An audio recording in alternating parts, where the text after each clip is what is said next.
Hello, my name is Franck Contrepois from the FinOps guys. So we're going to talk about Red Hat Enterprise Linux license cost in AWS. And this time I've decided to go with an executive summary. So it is charged by the instance. And if you have 4 or fewer vCPUs, it's going to be charged at 0.06. So whether you have 1, 2, 3, 4 vCPUs, you're always going to be charged 0.06 per hour per instance, which roughly gets you to $525 per year. If on the other side you have more than 4 vCPUs, so from 5 above, 5 to 500 or whatever more, you are going to pay $0.13 per hour per instance. And that is going to be 1,100 and something. So if your Red Hat Enterprise Linux license costs you less than $1,000 a year and you want to run it on 5 or more vCPUs, then probably you are better off with a bring your own license BYOL instance type. So if you want to go further into the details, so the article, about this article, so how do I get the data from? I get the data from the AWS bulk API to start with, and then it is elaborated. And then represented back into also another website of mine, which is aws.franccontrepois.com, where you can, when all of this data is used to generate automated graphs, have a look. It's quite interesting. I find it quite interesting, and it's still a work in progress, and it's part of me learning in public.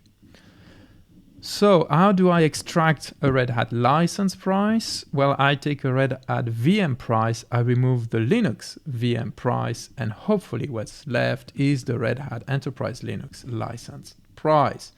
Quite easy. It worked nicely with Windows, so I hope it's going to work as the same for Red Hat Enterprise Linux.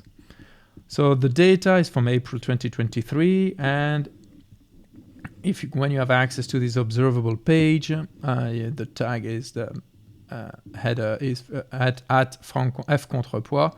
You will be able to go through this data, this information, filter things out if you want to. So and the interesting bit is I started with the first hypothesis, which is, hey, is it just license per instance? I personally thought it would be more like Windows, which is on a per CPU. But yeah, I started and said, hey, let's try to see how many different prices do we have available. And the reality is we have 4, it shows 4 prices, but you see that some of them are very, very close. So usually those are rounding errors, most of them. So let's try to use I tried to use a slightly different approach and say, okay, let's get, is it per instance family? But you can see that most instance family, for the A instance family, for example, you will have 2 prices, and you'll have exactly the same 2 prices for C, for D, for F, for G, etc., etc. Some of the F, for example, is always at 0.13, but it's either 2 or 1, but never more. So there are 2 only prices for Red Hat Enterprise Linux. And so I decided to go if it was based on the size, the AWS, and yes, it is based on the size, but at the same time, I would doubt that Red Hat would charge their instances or their licenses based on AWS, the size. So I wanted to try to see if that was really related to CPUs, and it seemed that it is.